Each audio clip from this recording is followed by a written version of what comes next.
Okay जी, बिस्मिल्लाहिर्रहमानिर्रहीम। Thermodynamics में we deal with four distinct but mutually related concepts, जिनमें temperature है, हीट है, वर्क है और एनर्जी है। ठीक है। And by energy over here we refer to internal energy of the system. By energy we refer to internal energy of the system. ये chapter इसलिए बहुत आसान है कि जैसे आप मैकेनिक्स में केयरफुली डिफाइन करते हैं टर्म्स को, जैसे फोर्स है, मोमेंटम है, काइनेटिक एनर्जी है, एक्सेलरेशन है, वेलोसिटी है, बिल्कुल उसी तरह थर्मोडायनेमिक्स में भी हम इन चार टर्म्स को केयरफुली डिफाइन कर लेंगे और फिर इन्हीं तीन टर्म्स के दरमियान कौन कौन सी, हीट, वर्क और एनर्जी के दरमियान खेलते रहेंगे और कुछ नहीं होगा। अब सबसे पहले हमारे पास डेफिनेशन आ जाएगी थर्मल इक्विलिब्रियम की, कि थर्मल इक्विलिब्रियम किसे कहते हैं। एक सिस्टम थर्मल इक्विलिब्रियम में होगा तो इस बात का क्या मतलब होगा। ठीक है, what do we mean by thermal equilibrium of a system. तो by thermal equilibrium we mean that there is no net flow of heat between two bodies. Two bodies are at same temperature. That is, there is no exchange of heat between them. Delta Q is zero. Heat को हम Q से या delta Q से indicate करेंगे इस chapter में। ठीक है। फिर हमारे पास कॉन्सेप्ट आता है हीट का। What is heat? हीट किसे कहते हैं? Heat is the energy that flows due to difference of temperature. It is a form of energy. It flows due to difference of temperature. It flows from body at high temperature to body at low temperature. इसका मतलब it is energy in transit. It is energy in transit. Transit किससे कहते हैं? Transit कहते हैं motion को। यानी फर्ज कीजिए कि अगर ये बॉडी ए है और ये इसका टेम्परेचर है 100 डिग्री सेंटीग्रेड, और इसके साथ आपने कनेक्ट की हुई है एक बॉडी बी जिसका टेम्परेचर है 10 डिग्री सेंटीग्रेड, तो some heat will flow from body at higher temperature to the body at lower temperature. This is the direction of flow of heat. ठीक है।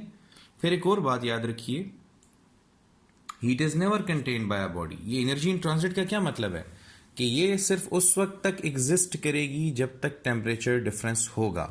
जैसे ही टेम्परेचर डिफरेंस खत्म, हीट खत्म। तो heat is never contained by a body. Heat is never contained by a body. When it enters a body, it is converted into internal energy of the system. जब ये body में जाएगी तो ये फिर सिस्टम की इंटरनल एनर्जी का हिस्सा बन जाएगी। यानी law of conservation of energy है, energy can neither be created nor destroyed, but it can be converted from one form to another form. तो ये हीट एनर्जी जब सिस्टम में जाती है तो सिस्टम में कौन सी फॉर्म में चली जाती है? In the form of internal energy. Internal energy I को हम इस चैप्टर में यू से शो करेंगे। तो हीट को Q से, वर्क को W से, और इंटरनल एनर्जी को हमने शो करना है U से। ठीक है। ये सिंबल्स एक दफ़ा डिफाइन करूं, स्पेशल हैं, इन्हीं के लिए इस चैप्टर में डेडिकेटेड रहेंगे। अच्छा, the next thing is sine convention. अब सिस्टम में हीट एंटर भी हो सकती है और हीट लीव भी कर सकती है। तो what is the sign convention for heat entering the system and leaving the system? So when heat is entering a system, किसी सिस्टम को हीट देते हैं या heat is given to a system, तो it is taken as positive, इसको हम positive consider करेंगे। And heat leaving the system या heat remove from the system, it is taken as negative, इसको हम नेगेटिव कंसिडर करते हैं। ठीक है जनाब, तो ये हो गई हमारे पास हीट की साइन कन्वेंशन। ठीक है, अच्छा अब नेक्स्ट इसमें क्या होगा, नेक्स्ट इसमें हम डिफाइन कर देते हैं वर्क को, क्योंकि मैंने आपको कहा ना ये तीन कॉन्सेप्ट्स हमने केयरफुली डिफाइन करने हैं, हीट, वर्क और एनर्जी। टेम्परेचर का सिर्फ इतना काम था कि हम हीट को डिफाइन करने के लिए यूज करते हैं कि heat flows due to difference of temperature. इसमें आपके एमसीक्यूज हैं, heat can never be contained by a body, it flows due to temperature difference only. ठीक है, और ये साइन कन्वेंशन आपने याद रखनी है कि हीट अगर इंटर हुई तो हम उसको बाय कन्वेंशन पॉजिटिव लेंगे, अगर लीव करेगी तो बाय कन्वेंशन नेगेटिव लेंगे। अच्छा वर्क, अब थर्मोडायनेमिक्स में वर्क को कैसे डिफाइन करें। वर्क की जनरली एक डेफिनेशन है हमारे पास, वो ये है कि work is a product of force and displacement. तो ये हमें बिल्कुल सबको याद है, work is a product of force and displacement. ठीक है, अब थर्मोडायनेमिक्स में वर्क को कैसे डिफाइन किया जाएगा, देखें, कंसिडर कीजिए कि यहां पे आपके पास एक थर्मोडायनेमिक सिस्टम है और इस थर्मोडायनेमिक सिस्टम में आपके पास एक सिलेंडर है जिसका ये मूवेबल पिस्टन है। ये पिस्टन मूव करने की एबिलिटी रखता है, इट इज मूवेबल, यानी ये अगर आपने इसके अंदर एक आइडियल गैस स्टोर की हुई है, ठीक है, और यहाँ पे फ्रिक्शनलेस सिस्टम है तो फिर हीट देने से क्या होगा, अगर आप इस सिस्टम को हीट अप करोगे तो यहाँ पे मॉलिक्यूल्स की काइनेटिक एनर्जी बढ़ेगी, सिस्टम एक्सपेंड होगा। सिस्टम एक्सपेंड होगा तो ये अपने initial state P1, V1, T1 से final state P2, V2, T2 में चला जाएगा। ठीक है, इसके वॉल्यूम में इंक्रीज आएगा, हो सकता है इसका प्रेशर डिक्रीज हो गया हो, टेम्परेचर इसका डिक्रीज हो गया हो, क्योंकि एक्सपेंशन हो रहा है गैस का। ठीक है, अब यहां पर वर्क डन हुआ है, यहां पर सिस्टम ने इन्वायरमेंट पर वर्क डन किया है, उसकी अपनी बाउंड्री को पुश किया है। यहां पे जो वॉल्यूम में चेंज आया है वो है डेल्टा V। फर्ज कीजिए कि इस प्रोसेस के दौरान प्रेशर को कांस्टेंट रखा गया है, तो अगर इस प्रोसेस में P1 is equal to P2 maintain किया जाए तो pressure is force per unit area, so force is a product of pressure into area. तो यहां पे पिस्टन ने जो फोर्स एक्सर्ट की है, पिस्टन पर जो फोर्स एक्सर्ट की गई है due to the molecules of the gas, जिसकी वजह से ये सिस्टम एक्सपेंड हुआ है, that force is a product of pressure into area. अब फ्लूइड डायनामिक्स और थर्मोडायनामिक्स दोनों में एक बात कॉमन है, और वो क्या है कि फ्लूइड्स के लिए हम फोर्स को इंपॉर्टेंट नहीं लेते, क्योंकि फ्लूइड्स में प्रेशर इंपॉर्टेंट होता है। फ्लूइड्स एक्सर्ट कांस्टेंट प्रेशर या equal pressure in all directions. Fluids exert constant pressure या equal pressure in all directions. Pascal law आप सब लोगों ने पढ़ा होगा कि fluid exert equal pressure in all directions on the walls of the container. तो अब यहां पे वर्क डन में क्या करेंगे हम, प्रेशर फोर्स की जो वैल्यू है F is equal to PA वो पुट कर देंगे। तो ये वर्क की डेफिनेशन और हमने फोर्स की वैल्यू निकाल ली। Now let's say this is 1 and this is 2। तो हमारे पास थर्मोडायनेमिक्स में प्रेशर की वर्क डन की एक नई डेफिनेशन आने वाली है, जरा watch out for that. Okay, जब आप यहां पे वैल्यू पुट करोगे तो work done is equal to P A into S. ठीक है, अच्छा ये P A into S, area into distance becomes volume, या area into length becomes volume. ये लेंथ कौन सी, ये वाली length delta S, the distance through which piston is moved, और इसका एरिया तो सिलेंडर का ऑलरेडी कांस्टेंट है तो ये हो जाएगा पी डेल्टा वी। तो थर्मोडायनेमिक्स में वर्क डन की डेफिनेशन क्या हुई, थर्मोडायनेमिक्स में वर्क डन की डेफिनेशन हुई कि work done is a product of pressure and change in volume. In thermodynamics the work done is the product of pressure and change in volume. अच्छा, अब work done by the system भी हो सकता है और on the system भी हो सकता है। उसी निस्बत से फिर हम इसे पॉजिटिव या नेगेटिव बताएंगे।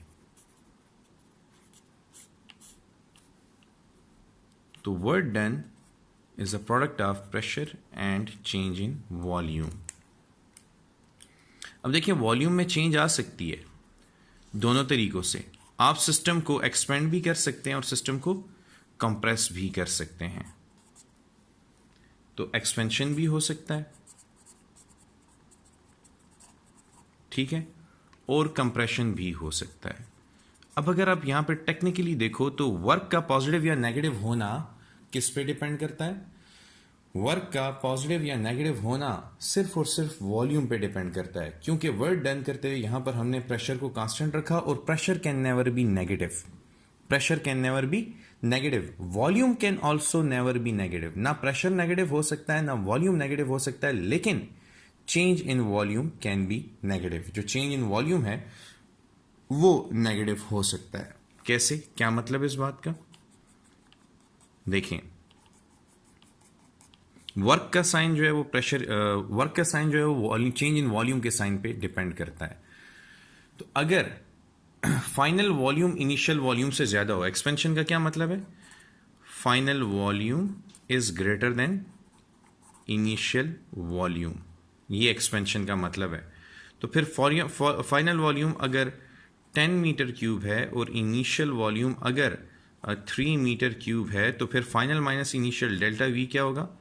10 minus 3 is equal to 7, which is positive. ये एक पॉजिटिव वैल्यू है। तो ऐसे हालात में वर्क डन भी पॉजिटिव होगा।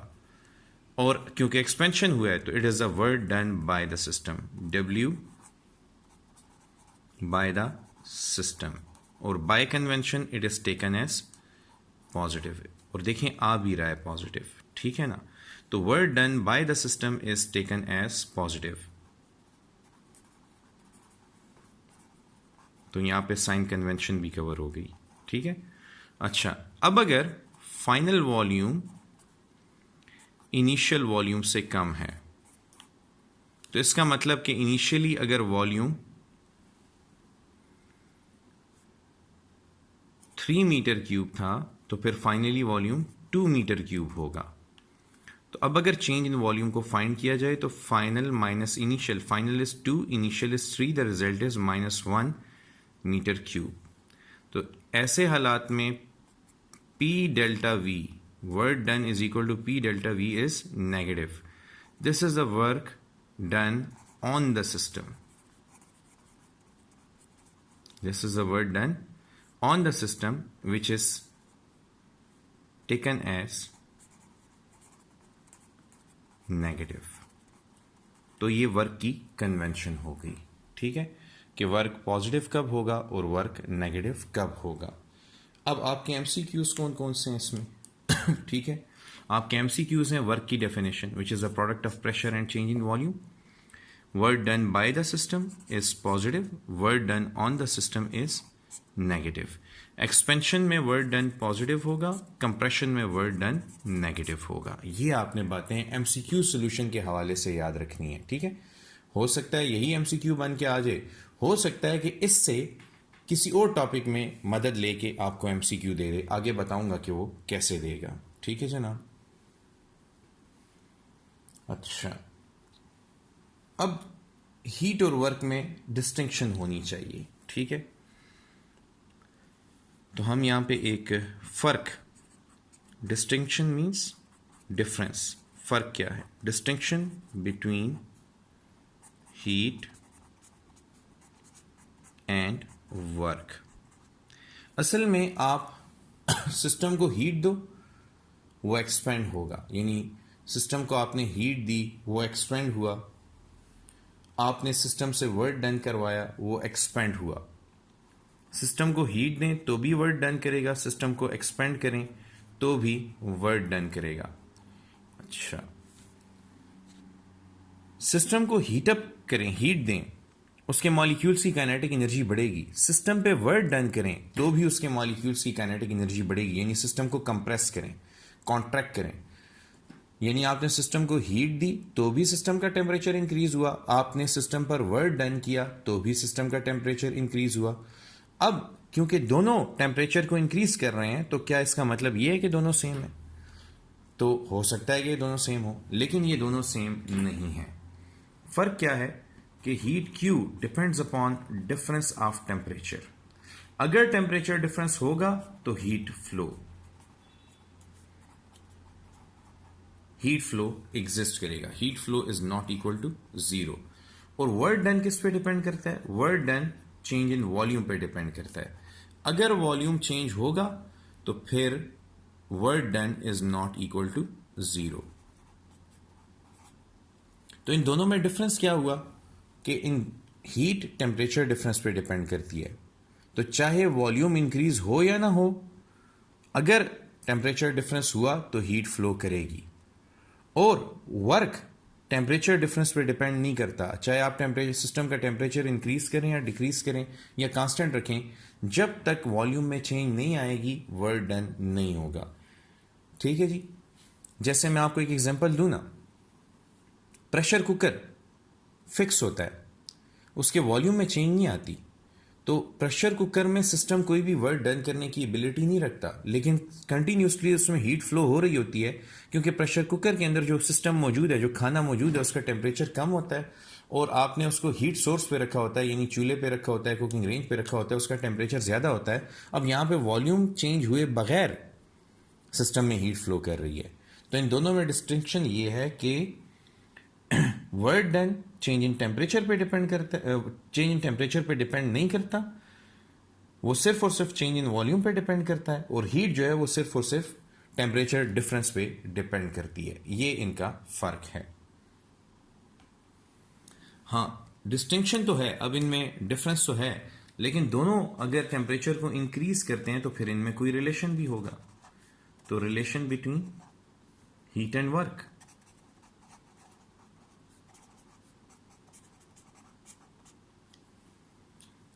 अब इनमें रिलेशनशिप क्या हो सकता है हीट और वर्क में, उसे देखते हैं।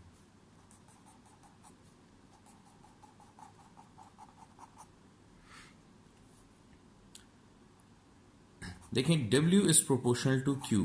जोल्स ने सबसे पहले यह बात की थी कि the amount of work done against the friction is proportional to heat produced. जितना ज्यादा आप फ्रिक्शन के अगेंस्ट वर्क डन करेंगे उतनी ज्यादा हीट प्रोड्यूस होगी, या जितनी ज्यादा आप सिस्टम को हीट डिलीवर करेंगे वो उतना ज्यादा वर्क डन करने की एबिलिटी रखेगा। इस प्रोपोर्शनलिटी को इक्वलिटी में अगर चेंज किया जाए तो work done is equal to J Q, where what is J? J is the Joule's mechanical equivalent of heat. J is the ratio of amount of work done to the heat given to the system. ये आपके पास J की value है। अच्छा, इसमें work is measured in joules and heat is measured in calories इस equation में। तो अगर जे की एक्सपेरिमेंटली वैल्यू फाइंड की जाए तो इसकी वैल्यू आपके पास आएगी 4.18 joule for every 1 calorie of heat. अगर आपने किसी भी सिस्टम को 1 कैलोरी ऑफ हीट दी तो वो कितना वर्क डन करेगा? 4.18 जूल वर्क डन करेगा। ठीक है, ये इसकी वैल्यू आपके पास आ गई। लेकिन अगर आप हीट को भी जूल्स में मेजर करें और वर्क को भी जूल्स में मेजर करें तो जो मैकेनिकल इक्विवेलेंट ऑफ हीट है उसकी वैल्यू आपके पास क्या आएगी? J is equal to 1।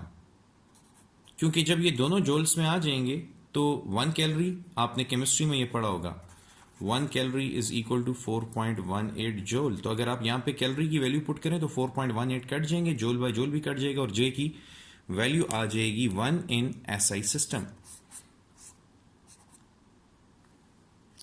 This is the value in SI system. अच्छा, ये Joule's mechanical equivalent of heat कहलाता है, यानी एक गिवन अमाउंट ऑफ हीट कितना वर्क डन या एक गिवन अमाउंट ऑफ वर्क कितनी हीट प्रोड्यूस करने की एबिलिटी रखते हैं। This is called as Joule's mechanical equivalent of heat. और इसके बारे में एक और बात आपको बताता चलूं, an interesting thing about it. जोल्स constant, जिसकी वैल्यू आपके पास 4.18 जोल पर कैलोरी है, it is a dimensionless constant. ये एक डायमेंशनलेस कांस्टेंट है. जोल्स कांस्टेंट एक डायमेंशनलेस कांस्टेंट है.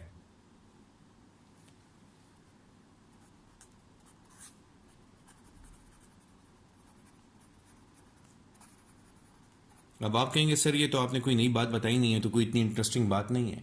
ये इंटरेस्टिंग है क्योंकि ये डायमेंशनलेस कांस्टेंट तो है, लेकिन यूनिटलेस कांस्टेंट नहीं है. It is not a unitless constant in other systems. जैसे आप देखते हैं, it is not a unitless constant. जैसे आप देख रहे हैं कि जे की क्या वैल्यू है, जे इज इक्वल टू 4.18 जोल पर कैलोरी. ऐसा ही सिस्टम में इसका यूनिट नहीं है. अगर आपने सीजीएस हीट को सीजीएस सिस्टम में मेजर किया, उसका यूनिट कैलोरी हुआ, तो आप देखते हैं कि आपके पास जोल्स कांस्टेंट जो है वो एक ऐसा कांस्टेंट है जिसका यूनिट है. It is not a unitless constant. इसके अलावा यूनिटलेस कांस्टेंट्स कौन से हैं या वेरिएबल आपके पास हों, जैसे आप देखते हैं आपके पास प्लेन एंगल और सॉलिड एंगल डायमेंशनलेस वेरिएबल्स हैं, लेकिन यूनिटलेस वेरिएबल्स नहीं है. तो plane angle, solid angle, plane angle का यूनिट रेडियन, सॉलिड एंगल के यूनिट स्टे रेडियन, इनके यूनिट तो हैं लेकिन इनकी डायमेंशंस नहीं हैं. तो ऐसी फिजिकल क्वांटिटीज जैसे कि प्लेन एंगल, सॉलिड एंगल और जोल्स कांस्टेंट, इन सब को अगर आप देखें तो इन सब में एक खास बात क्या है कि they have units but they do not have dimensions. ये इनकी स्पेशलिटी है. और ये क्वेश्चन एंट्री टेस्ट में प्रीवियसली आ भी चुका है.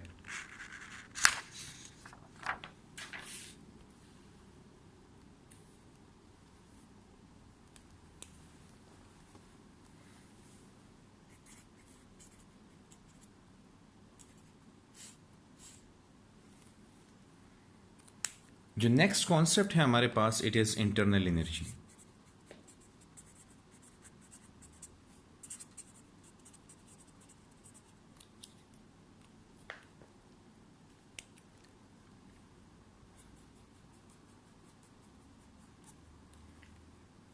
So what is internal energy?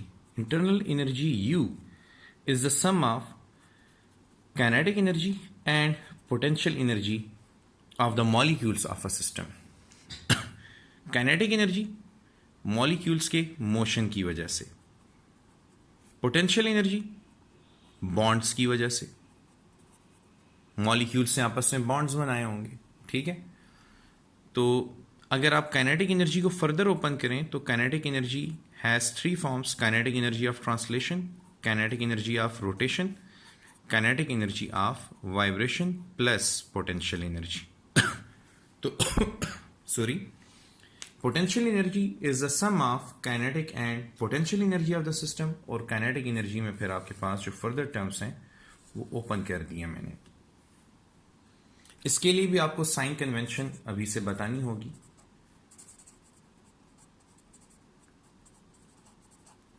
तो इसकी जो साइन कन्वेंशन है वो टेम्परेचर पे डिपेंड करती है. अगर सिस्टम का टेम्परेचर इंक्रीज हो रहा है तो फिर internal energy is taken as positive. If T increases then internal energy U is taken as positive. Or if temperature decreases, then internal energy U is taken as negative.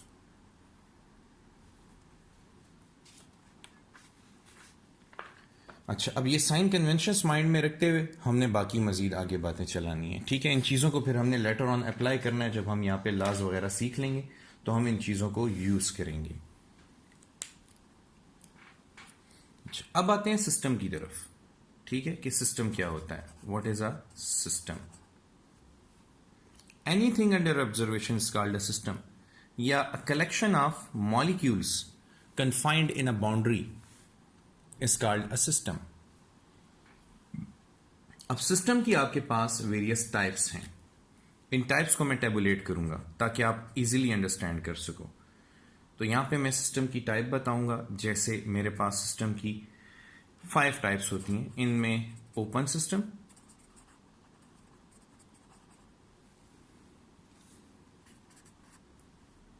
इनमें close system,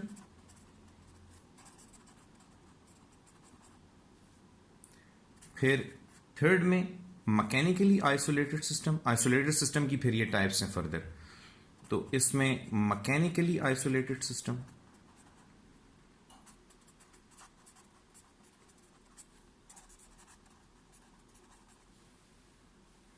इसमें thermally isolated system,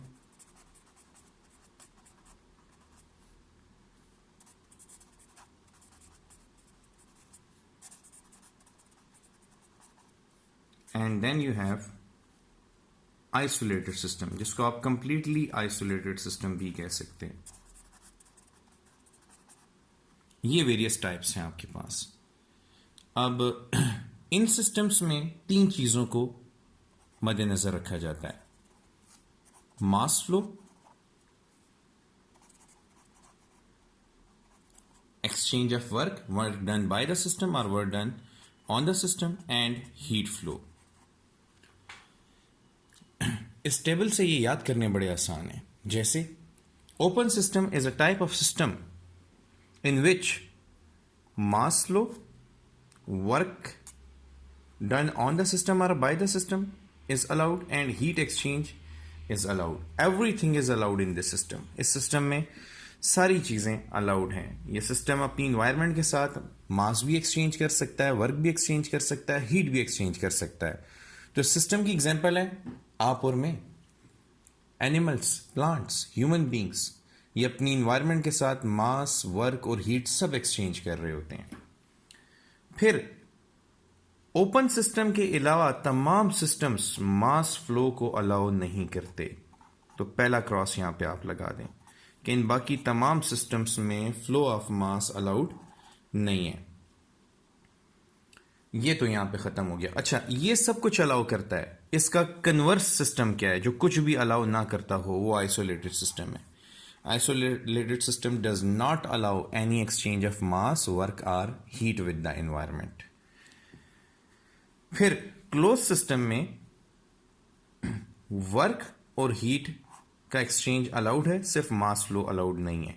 mechanically isolated system हो तो mechanically isolated system में work exchange possible नहीं है. Heat in and out flow कर सकती है, जैसे मैं आपको पहले बता चुका हूं. जस्ट लाइक प्रेशर कुकर, वहां पे वॉल्यूम फिक्स होता है. इसकी बेस्ट एग्जांपल है प्रेशर कुकर. ठीक है. थर्मली आइसोलेटेड सिस्टम को अगर आप देखें तो थर्मली आइसोलेटेड सिस्टम में मास फ्लो अलाउड नहीं है. ये वर्क एक्सचेंज कर सकता है लेकिन हीट आपके पास हीट का एक्सचेंज अलाउड नहीं है. ठीक है. तो ऐसा सिस्टम हमारे पास थर्मली आइसोलेटेड सिस्टम होगा जिसमें हीट फ्लो अलाउड ना हो. ये सिस्टम अपनी इन्वायरमेंट के साथ हीट तो एक्सचेंज नहीं कर सकेगा लेकिन वर्क एक्सचेंज कर सकेगा. जैसे ब्रस्टिंग ऑफ टायर में ये प्रोसेस इतनी क्विकली होता है कि सिस्टम अपनी इन्वायरमेंट के साथ हीट एक्सचेंज नहीं कर सकता. ब्रस्टिंग ऑफ बलून में एक बलून ब्रस्ट कर जाता है तो ये प्रोसेस इतना क्विकली होता है कि सिस्टम अपनी इन्वायरमेंट के साथ हीट एक्सचेंज नहीं कर सकता. लेकिन ब्रस्टिंग में वॉल्यूम एक्सपेंड हुआ है तो work is done on the environment bye the system. तो ये आपके पास वेरियस टाइप्स हैं. ठीक है.